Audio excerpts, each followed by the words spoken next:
কাছে এবং দূরে বসে যারা আমাকে দেখছেন সকলকে শুভেচ্ছা। আজকে হংকংয়ে একটি হসপিটাল আমি গিয়েছিলাম, কুইন এলিজাবেথ হসপিটাল, এবং সেখানে আমার একটি অদ্ভুত অভিজ্ঞতা হয়েছে।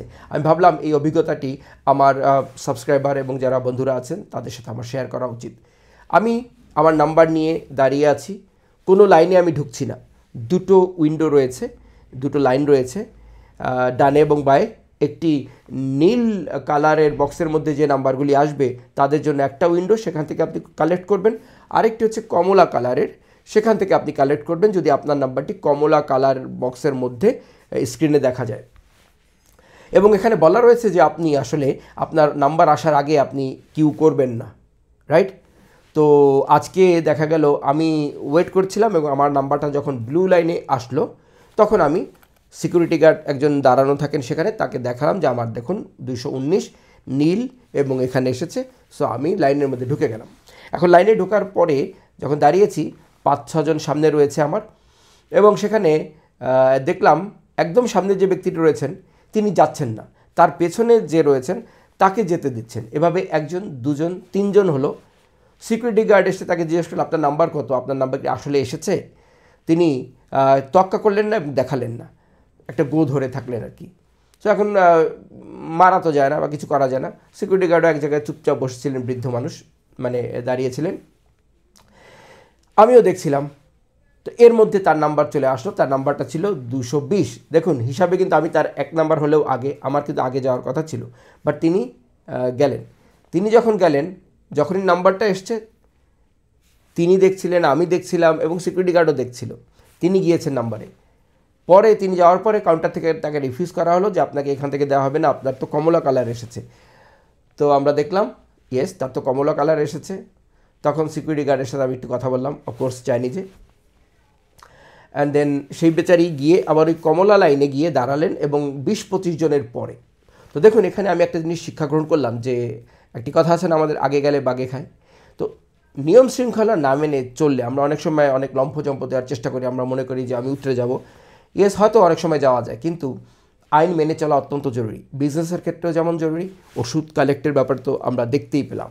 সো তিনি যদি ফ্লেক্সিবল হতেন, তিনি যদি ওয়েট করতেন, তাহলে কিন্তু তিনি হয়তো আরও কিছু আগে যেতে পারতেন, অ্যাটলিস্ট 2-4 জনের আগে যেতেই পারতেন। লাইনগুলি খুব দ্রুত ফিল হচ্ছিল। এখন সেখানে এক মুহূর্ত ওয়েট করা মানে আপনি 2-4 জনের পিছনে চলে যান, তাই নাকি? তিনি প্রায় 20-25 জন হবে হয়তো, গুনিনি আমি, এমন পিছিয়ে চলে গেছেন। তো অনেক সময় আমরা যদি ক্যালকুলেট করে রিস্ক না নিই, হ্যাঁ, তাহলে কিন্তু আসলে আমাদের কিন্তু কি বলবো, লসের মাত্রা বেশি বেড়ে যায়। সো এই জিনিসটা আমাদেরকে খেয়াল রাখতে হবে। আমি ভেবেছি আজকে এটা আপনাদের সাথে শেয়ার করব। আমরা অনেকেই মনে করি যে আমি তো উতরে যাব, আমি করতে পারবো, আমি অনেক ফাস্ট ফরওয়ার্ড, আমি করে ফেলতে পারবো।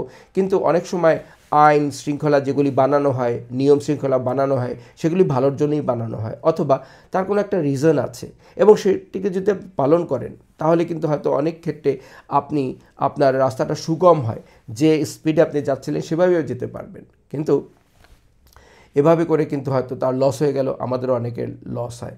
তো যে ব্যাপারটি বলতে চাচ্ছি যে সময়ের আগে এবং তকদিরের বেশি কেউ কিন্তু আসলে পায় না। একটা জিনিস করতে হবে, সুযোগের অপেক্ষা থাকতে হবে, তৈরি থাকতে হবে।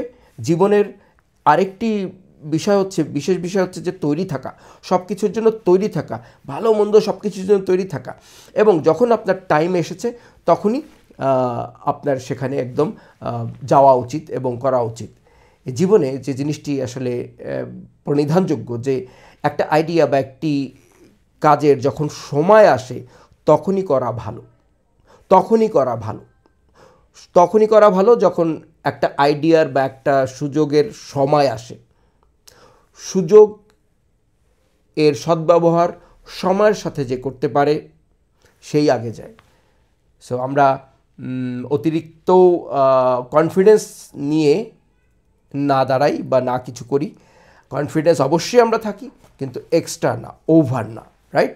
তিনি ধরে নিয়েছিলেন সেখানে প্রায় 10-15টা, আমি যেটা দেখেছি 200 নাম্বার, আমার 219 ছিল তো, সরি, সেই 200 থেকে 219 পর্যন্ত নীল এসছে, তারটা এসে পড়েছে orange colour. What I mean loss, right?